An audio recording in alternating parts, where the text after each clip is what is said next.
We've been highlighting the wave of billionaires who are all getting out of the stock market this summer and buying gold. Well, now it's a trillionaire. Of course, he's not officially on top in the most wealthy lists, but that's because the Rothschilds have been experts in hiding their wealth for centuries.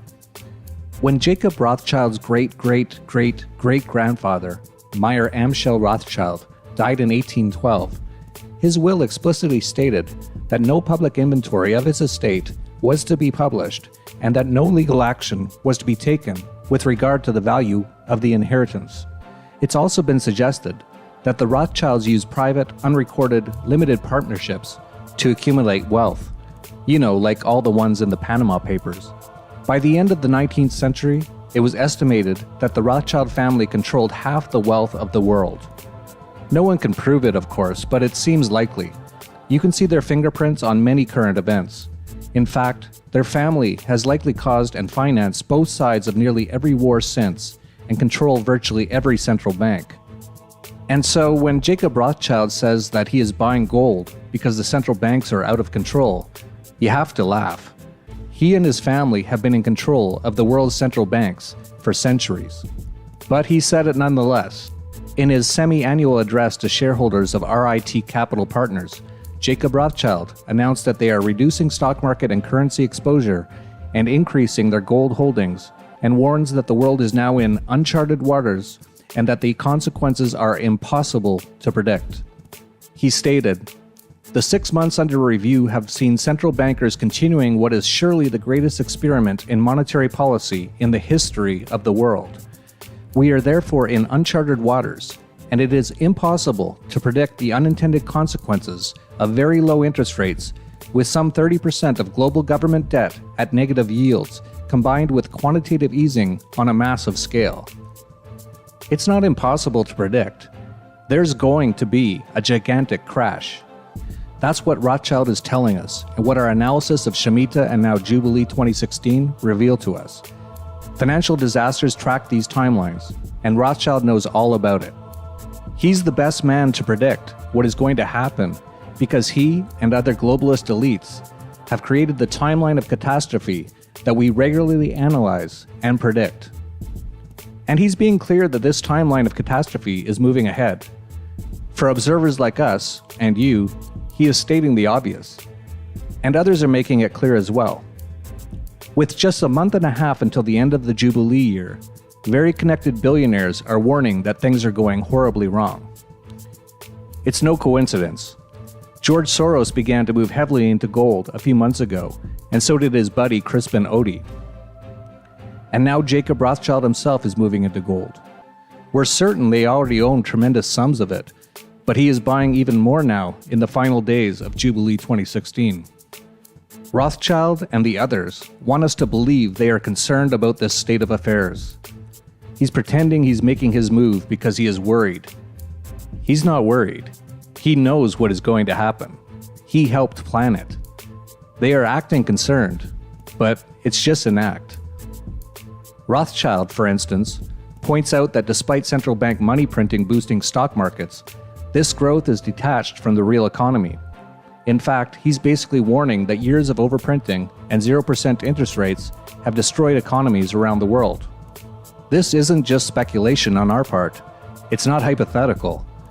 Globalist financial elites, and even now the super elites, are rushing into gold. They have the wherewithal to do it, but unfortunately others do not. It's estimated that 0.5% of the average American's portfolio has exposure to precious metals. And that is probably all they'll have left once Rothschild prepares to destroy the system he created in order to buy up everything at pennies on the dollar, like they did in 1929. If you haven't begun to get a significant portion of your assets outside of the financial system, which includes the banks, fiat currencies, and the overall stock market excluding gold stocks, you're preparing to play the victim. When Rothschild announces his own central banking system is in uncharted waters, in the greatest experiment in monetary policy in the history of the world, and moves into gold, you should be right behind him, or right in front of him, as we've been in the last few years. There are very few places that were built to help survive and profit from this very event. But this is what the Dollar Vigilante was built for, and we can help. We've written the ebook, Getting Your Gold Out of Dodge, available for $44.95 or included with a subscription to the Dollar Vigilante, to help you easily invest in precious metals and internationalize them for protection without leaving the comfort of your own home. And we also have a private group for subscribers across the world who have already taken steps to protect themselves and are more than happy to help you. And our premium newsletter subscribers portfolio is up 200% in the last year, as we have predicted nearly everything that has been happening and is ongoing. We are now getting very close to a massive event. Most of the biggest globalist elites are not only warning about it, but moving into precious metals and mining stocks and out of the overall stock markets.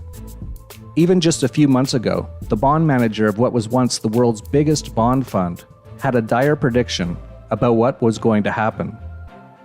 It's never been clearer, nor have you ever received more warning. Yet most people are not acting.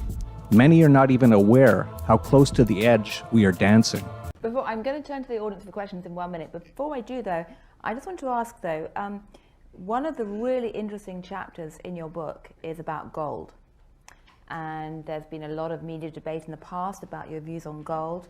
You yourself have posed the question as to why would anyone want to buy this barbarous relic? I don't know whether John Paulson is in the audience, but it's an interesting question. But do you think that gold is currently a good investment given what you're saying about the potential for turmoil? Yes. Do you put... Yeah, I mean, economists are usually perfect in equivocating. In this case, I didn't equivocate. Look, remember what we're looking at.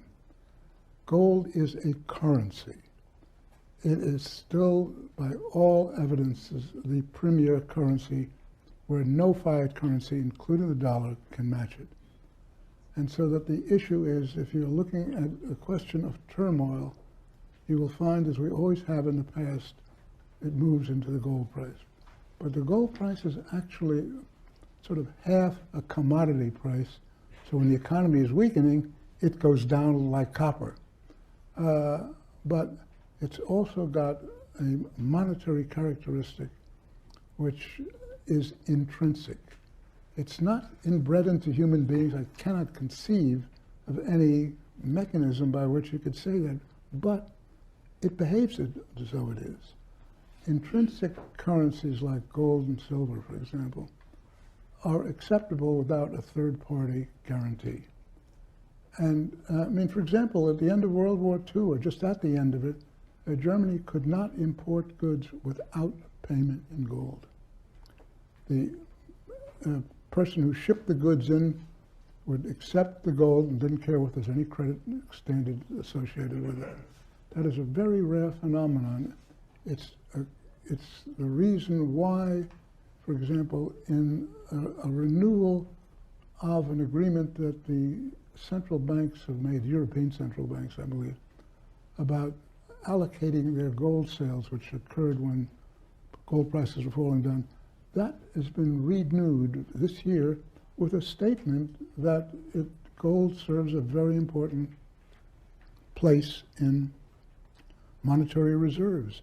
And the question is, why do central banks put money into an asset which has no rate of return, but cost of storage and insurance and everything else like that? Why are they doing that? If you look at the data, with a very few exceptions, all of the developed countries have gold reserves. Why? Well, I imagine right now it's because of a question mark hanging over the value of fiat currency or the credibility going forward. Well, that's what I'm getting at. Every time you get some really serious question, the 50% of the gold price determination begins to move. Right. And I think it is fascinating. And I don't know, is Ben Steele in the audience? Yes. There he is, okay. Before you read my book, go read Ben's book. The reason is you'll find it fascinating on exactly this issue, because here you had the ultimate test at the Mount Washington Hotel in 1944 of the real intellectual debate between those who wanted an international fiat currency, which was embodied in John Maynard Keynes' construct of a bancor, and he was there in 1944, holding forth with all of his prestige, but couldn't counter the fact that the United States dollar was convertible into gold, and that was the major draw. Everyone wanted America's gold, and I think that Ben really described that in extraordinarily useful terms as far as I can see. Anyway, thank you. Right. Well, I'm sure with comments like that will be turning you into a rock star amongst the gold bug community. Herzlich willkommen, liebe Zuschauer. Mein Name ist Dominik Kettner von Kettner Edelmetalle. Ich freue mich sehr, dass ich Sie auf dem YouTube-Kanal begrüßen darf. Uns wurde eine Frage gestellt von einem Zuschauer und die möchten wir nicht unbeantwortet lassen. Die Frage war, Herr Kettner, was passiert mit unseren gehorteten Edelmetallen im Falle einer Enteignung? Wie läuft das ab? Wird der Goldpreis festgelegt vom Staat? Wann kann sowas passieren? Und warum könnte sowas gegebenenfalls passieren? Und wie kann ich mich schützen? Ja, die erste Frage vielleicht vorweg, Goldverbot. Was ist ein Goldverbot? Ein Goldverbot ist eine staatlich angelegte Initiative oder eine Aktion, um den Menschen, die sich Gold gekauft haben, das Gold wieder zu enteignen. Natürlich müssen wir dazu in der wirtschaftlichen Schräglage sein, denn wann enteignet der Staat seine Bürger?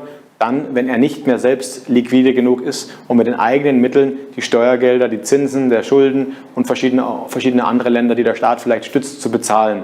Das bedeutet für Sie im Umkehrschluss, wenn Sie Gold gekauft haben, auf einem ganz normalen offiziellen Weg und es käme zu einem Goldverbot, dann kann es durchaus zu Rundschreiben von den Regierungen kommen, dass sie das Gold zu einem gewissen festgelegten Goldpreis an den Staat verkaufen müssen. Jetzt ist es natürlich so, es gibt viele spitzfindige Kunden, die natürlich auch den Weg des Tafelgeschäftes kennen, um die Frage, wie ich mich schützen kann, zu beantworten. Das Tafelgeschäft per se ist eine einfache Möglichkeit, wie Sie beispielsweise bei uns in der Bankfiliale, in der wir uns hier befinden, der ehemaligen Bankfiliale, die jetzt eine Edelmetallfiliale ist, da sind wir sehr stolz drauf. Also Sie sehen schon, die Wirtschaft ist auch im Wandel. Da können Sie jederzeit vorbeikommen mit Bargeld und bis 9.999 € pro Person pro Tag physisch Edelmetalle erwerben. Im speziellen Gold, weil wir ja von dem Thema Goldverbot sprechen. Bei Silber dürften wir diese Risiken so nicht haben, aber wer weiß, was sich die Regierungen im Laufe der Zeit einfallen lassen. Denn der Plan der Bargeldabschaffung, der greift in Deutschland noch nicht so recht. 53% der Deutschen benutzen immer noch intensiv ihr Bargeld und natürlich ist dann auch klar, dass der Staat nicht von heute auf morgen das Bargeld abschaffen kann, sonst käme es zu sehr großen Aufständen und dann hätte man auch das Problem mit dem Gold gelöst, dass sich die Menschen anonym gekauft haben, womit dann vielleicht ein Tauschhandel hintenrum entsteht. Also um grundsätzlich nochmal auf das Goldverbot zurückzukommen, es ist so, Sie haben Ihr Gold vielleicht physisch in irgendwelchen Bankschließfächern. Es könnte sein, dass es zwanghafte Öffnungen der Schließfächer gibt, die dann von den Instituten vorgenommen werden in Verbindung mit irgendwelchen staatlichen Mitarbeitern. Es könnte auch sein, dass, wie gesagt, mit einem Rundschreiben Sie gezwungen werden, Ihr Gold abzugeben. Jetzt können Sie natürlich sagen, ich besitze mein Gold nicht mehr, ich habe es verschenkt, ich habe es vergraben. Wie es dann weitergeht und wie eng die Daumenschrauben vom Staat gedreht werden, das kann jetzt in der aktuellen Situation keiner sagen. Es gab tatsächlich die Androhung der Todesstrafe, als das letzte Goldverbot in den 30er Jahren des letzten Jahrhunderts stattfand. Und ja, da kann man einfach nur sagen, für diejenigen, die das Gold abgegeben haben, schlecht, denn nach dem Krieg oder auch im Krieg war es so, dass eine ganze Unze Gold mehrere Einfamilienhäuser gebracht hat. Das heißt, wenn Sie Ihr Gold nicht abgegeben haben, dann waren Sie auf jeden Fall auf der Gewinnerseite. Deswegen für diejenigen, die sich um sowas sorgen, gilt auf jeden Fall anonym in Boxberg oder in Villingen-Schwenningen bei uns Ware anonym zu bestellen und zu kaufen. In der Filiale hier in Villingen-Schwenningen können Sie direkt an den Schalter kommen, ohne Vorterminierung. Wir haben eine schöne Auswahl an Produkten, die hier vorrätig ist. Wenn Sie Produkte haben, die wir hier nicht vorrätig haben, dann bestellen wir die gerne zu uns. In Boxberg ist es so, dann müssen Sie mindestens einmal im Onlineshop bestellt haben, damit Sie dann telefonisch Ware vorbestellen können, die Sie dort auch bar bezahlen können und gegen einen anonymen Barbeleg.